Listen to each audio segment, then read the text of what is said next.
السلام علیکم ناظرین، دی ڈیبیٹ وذ زید حامد کے ساتھ میں ہوں آپ کا میزبان محمد عظیم۔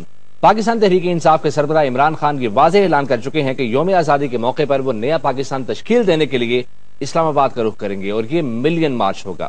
کیا یہ واقعی ملین مارچ ہو سکتا ہے؟ اور اگر یہ ملین مارچ ہوا تو حکومت کے لیے کس قدر مشکلات ہوں گی؟ اور دوسری جانب علامہ طاہر القادری بھی یہ کہہ چکے ہیں کہ وہ جلد ہی یوم انقلاب کا اعلان کریں گے۔ یہ انقلاب اور عمران خان کا سونامی کیا ساتھ ساتھ چلیں گے اور حکومت کو گرانے کی کوشش کریں گے، یا پھر یہ دونوں الگ الگ طریقے سے حکومت کے لیے مشکلات پیدا کریں گے؟ حکومت کس طرح سے اس کرائسس میں سروائیو کرے گی، اسی پر آج کے پروگرام میں ہم بات کریں گے۔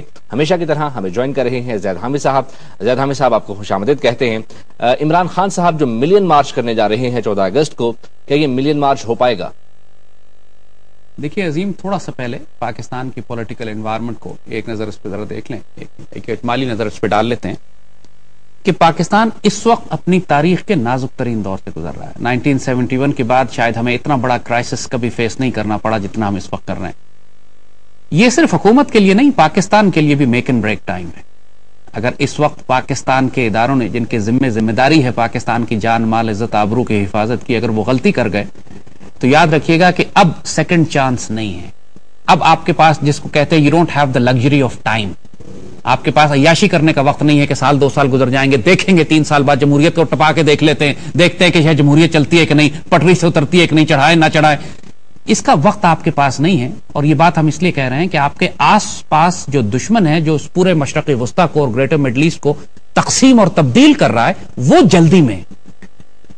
زائنسٹ بھی جلدی میں ہے، یہودی بھی جلدی میں ہے، خوارج بھی جلدی میں ہے۔ آپ نے ایک طرف عراق میں جو داعش کی حالت دیکھی، ٹی ٹی پی کی جو آپ نے حالت دیکھی، زائنسٹ کی، امریکنز کی حالت دیکھی مشرق وسطیٰ کو تقسیم کرنے میں، اسرائیل جلدی میں ہے جس طرح وہ کردستان کے ساتھ تعلقات بنا رہا ہے، اور اب نریندر مودی بھی جلدی میں ہے، اور اب عمران خان صاحب بھی کچھ زیادہ ہی جلدی میں آپ کو دکھائی نہیں دیتے۔ میں وہی عرض کر رہا ہوں آپ کو کہ آپ کے دشمن چاروں طرف سے اس وقت آپ کو گھیرا ڈال کر بیٹھ گئے ہیں، اور پوری طرح ان کی کوشش یہ ہے کہ پاکستان کو اگلے آنے والے سال 2 سال کے اندر عراق کی طرح ایک فیلڈ سٹیٹ بنا کر نو سٹیٹ کر دے، ڈس انٹیگریٹ کر دے۔ اب آخری سٹیجز ہیں، لہذا اسی لیے ہم کہہ رہے ہیں کہ اس ساری صورتحال میں جب آپ پاکستان کے داخلی سیاسی تصادم کی طرف نظر ڈالتے ہو تو ایک بات بالکل واضح نظر آتی ہے کہ یہ حکومت وقت نااہل بھی ہے، خائن بھی ہے، اور قاتل بھی ہے، اپنے شہریوں کے قاتل ہے۔ لاہور ماڈل ٹاؤن کا واقعہ کوئی اتنا پرانا نہیں ہے کہ آپ بھول جائیں، اور جس قسم کے یہ ریئیکشن دے رہی ہے اس سے یہ اندازہ ہوتا ہے کہ اس حکومت کو خود اندازہ ہے کہ ہم اب زیادہ عرصہ بچیں گے نہیں۔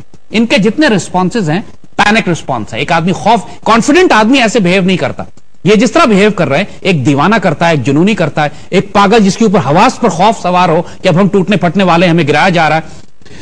تو اس وقت حقیقت یہ ہے کہ اگر حکومت وقت کھڑی ہے ابھی تک تو وہ اپوزیشن کی نااہلی کی وجہ سے کھڑی ہے، حکومت کی قابلیت کی وجہ سے نہیں کھڑی۔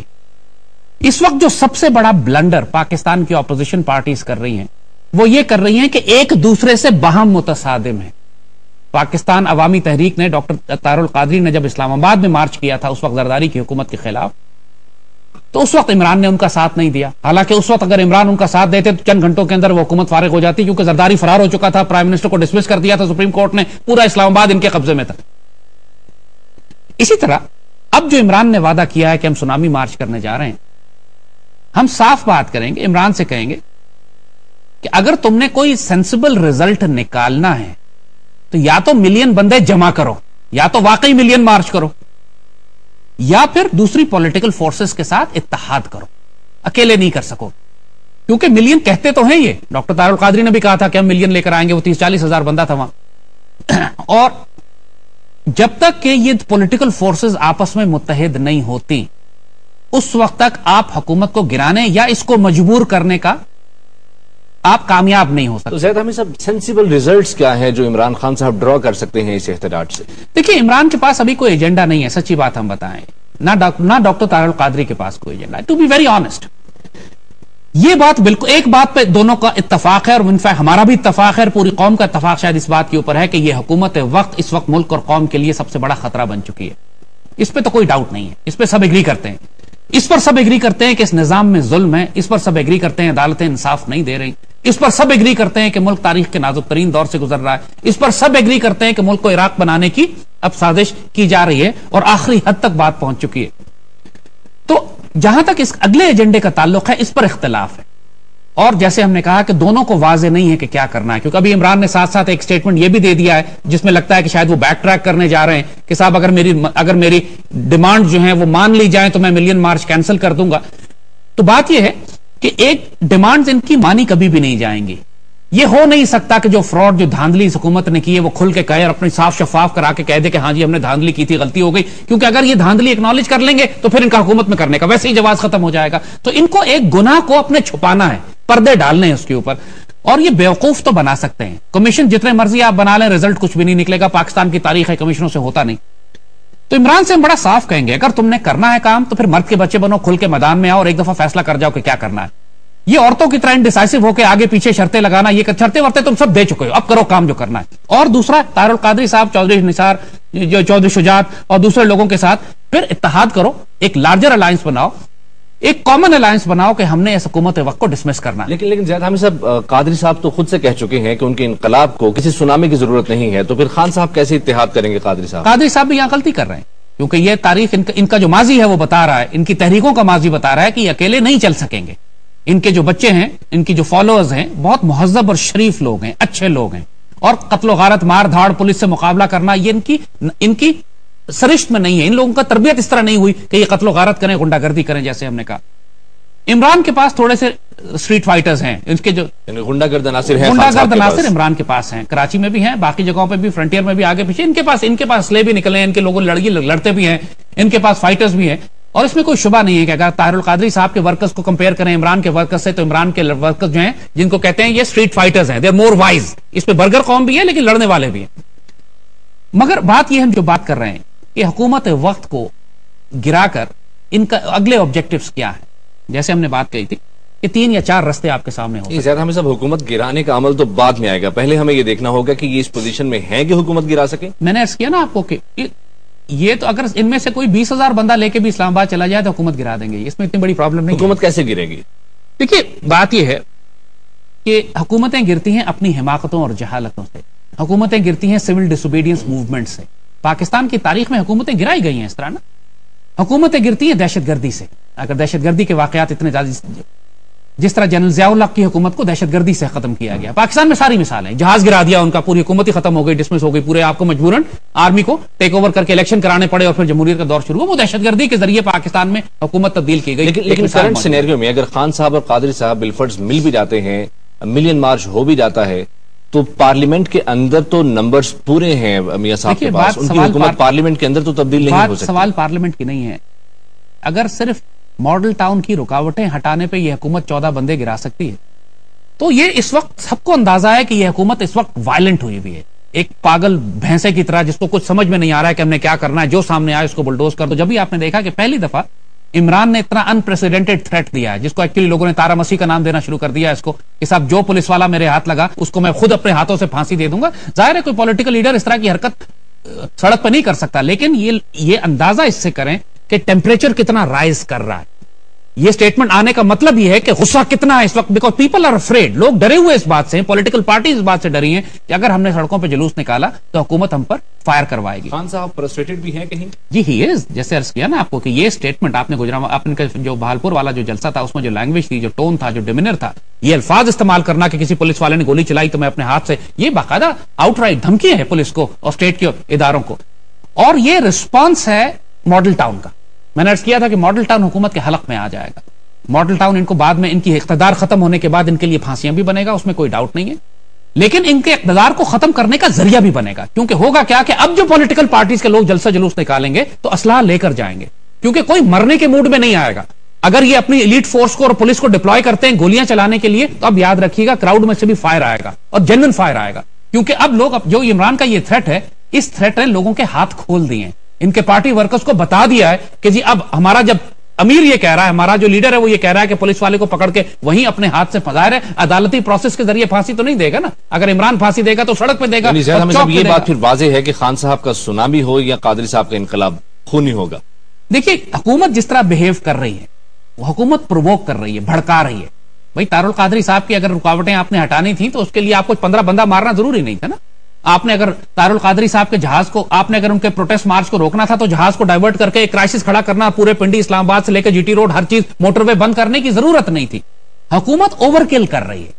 یعنی جہاں پہ جس کو سمجھے کہ مرغابی کے شکار کے لیے آپ 155 ملی میٹر کی توپیں استعمال کریں تو یہ اوور کل ہوتا ہے. اس میں بچتا کچھ نہیں ہے, مرغابی نہیں ملے گی آپ کو, دشمن تو مر جائے گا لیکن دھجیاں اڑ جائیں گی پورے نظام کی, پورے سسٹم کی, پوری جمہوریت کی, پوری ڈیموکریسی کی آپ کی, جس کو آپ بچانا چاہ رہے ہیں. اس وقت سننے میں آ رہا ہے کہ یہ رمضان میں گرفتاریاں شروع کرنے کی بات کر رہے ہیں کہ جی جو پولیٹیکل لیڈر ہمیں ملے گا ہم یہ چیزیں بھڑکائیں گی معاملات کو. ان کو سمپل جو کرنا تھا جو کہ نہیں کیا اب انہوں نے, اور جس کا وقت گزر گیا, وہ یہ تھا کہ سیدھا سیدھا جو عمران کی ڈیمانڈز پہلے آئی تھیں کہ آپ 4 حلقے پراپرلی ڈیسنٹلی ان سارے حلقوں میں کھولتے, فنگر پرنٹ کنفرمیشن کرواتے, معلوم ہو جاتا کہ دودھ کا دودھ پانی کا پانی. کیا یہ انہوں نے نہیں کیا, نہ کریں گے, ڈیلے کر رہے ہیں.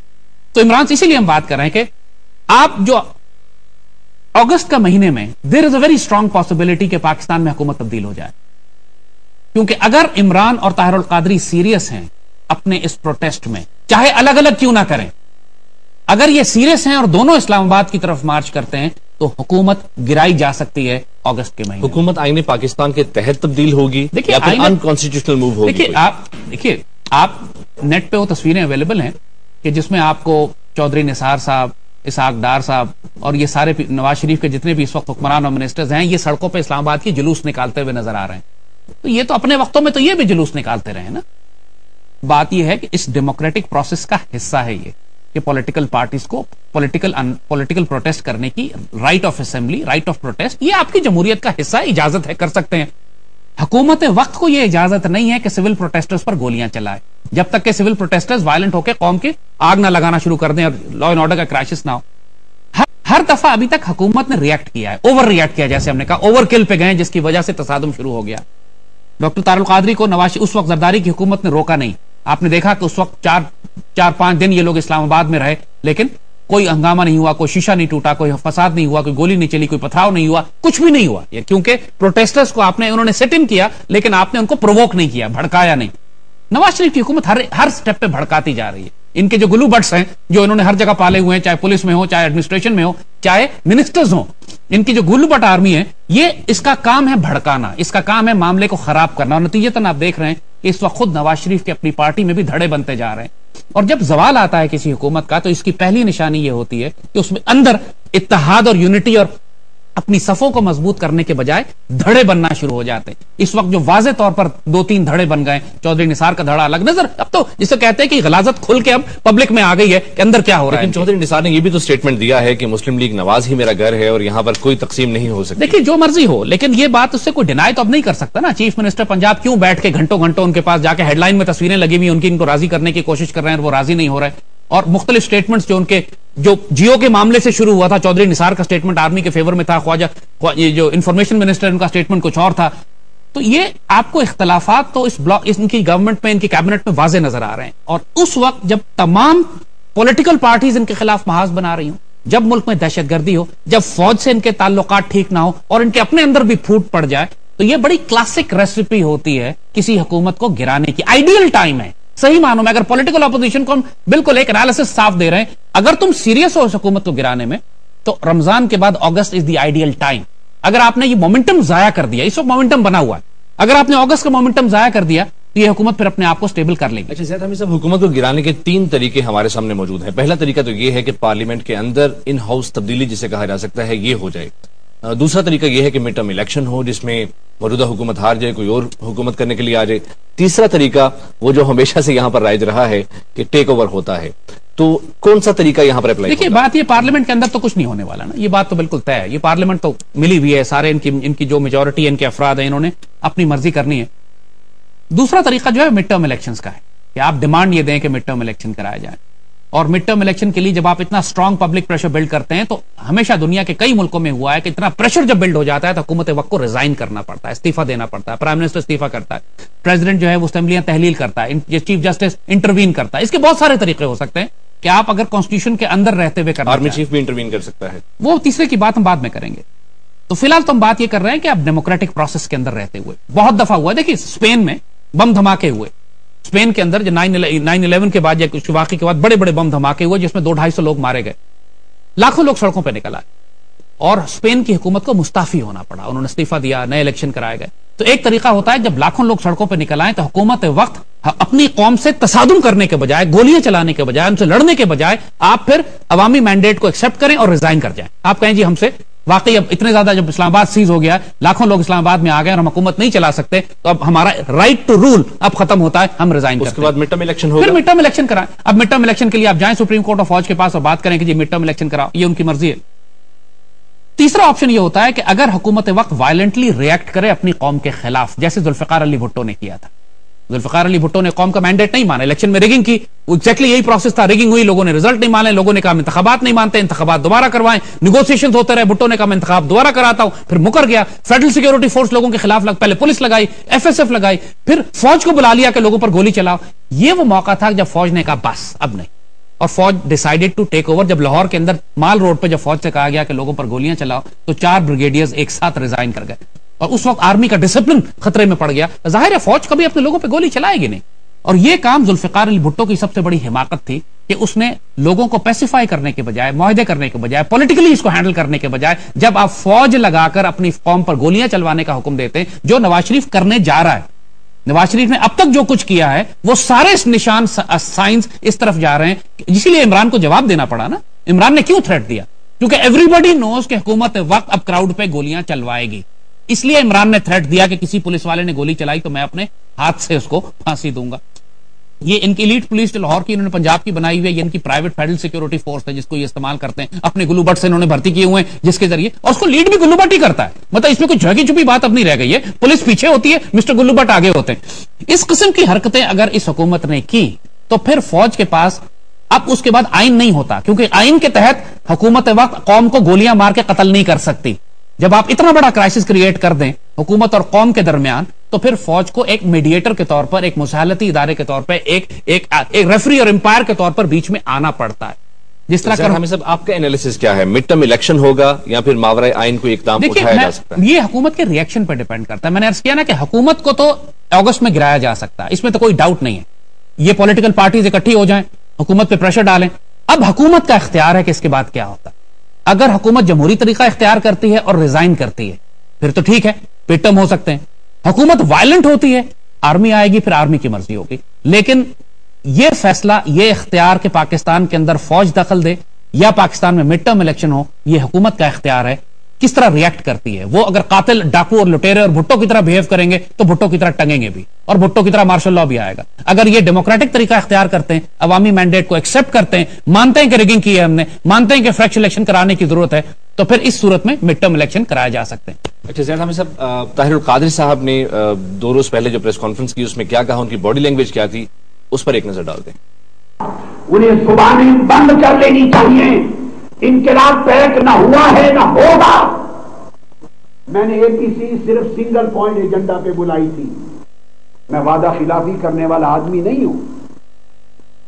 انقلاب کی بات میں نے بار دیگر آپ کو سنا کہ انقلاب آئے گا، کسی اور نے بھی ممکن ہے نکلنے کی بات کی، جو خدا جانے اور کوئی نکلے یا نہ نکلے۔